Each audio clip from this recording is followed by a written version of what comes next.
Баршаңызға қайырлы күн. Бүгін біз сіздермен бірге салмасында жаңғағы бар өте дәмді, керемет, нәзік болып шығатын печенье дайындаймыз. Ол үшін бізге ұнымыздың үстіне тұзды, разрыхлителді, ерітілген маргаринімізді, қаймағымызды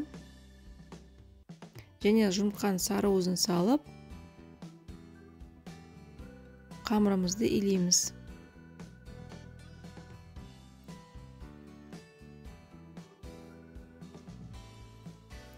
Қамырымызды жақсылап илеп болғаннан кейін бетін салфанмен жауып, біраз 20 минутқа тұндырып қоямыз.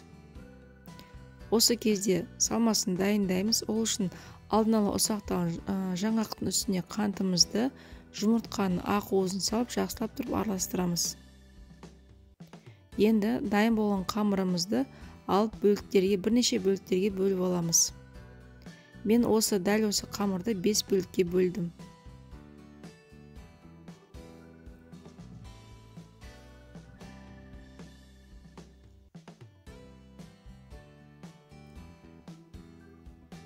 Кейіннен тағы да бетін салфанмен жауып қоямыз.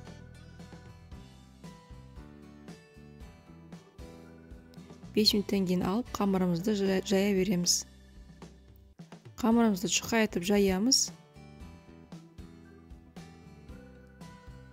Жайып болғаннан кейін дәл осылай видеодағыдай кесеміз.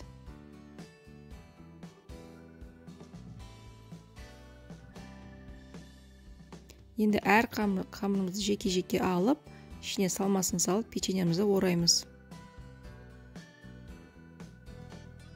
Печеньемізді ораған кезде екі шетін жақсылап тұрып мықтаңыздар, себебі ішіндегі салмамыздың ақ уызы сыртына қарай ағып кетуі мүмкін. Тағы да ескеретін жайт, рогаликімізді созған кезде сәл ғана аздап ұшын қамырымызды созыңыздар және сол ұшын төмен қаратып қоямыз.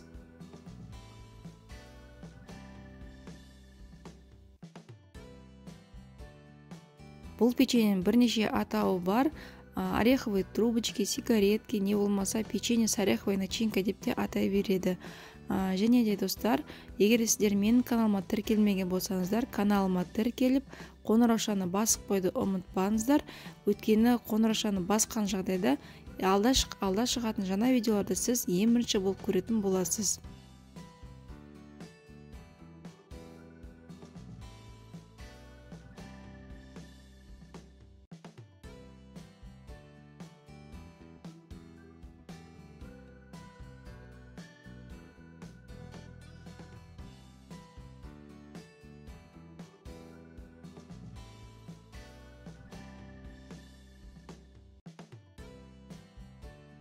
Печеньеларымыздың барлығын орап болғаннан кейін қалған қамырларымыздың барлығын бірінші бөлікте жасап шығамыз.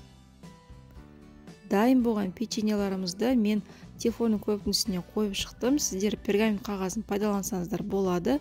Қызып тұрған пеште 200 градуста қызарғанша пісіріп аласыздар. Дәл осындай болған кезде міндетті түрде пештен шығарған бетте үстіне қант ұнтағын сеуіп шығамыз, яғни сахарный пудраны.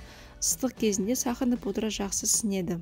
Бұл печеньені сіздерге міндетті түрде дайындап көруге кеңес беремін. Өте дәмді, керемет, нәзік болып шығады. Өзіңізге де отбасыңызға ұнайтынына 100% кепіл беремін. Астарыңыз дәмді болсын.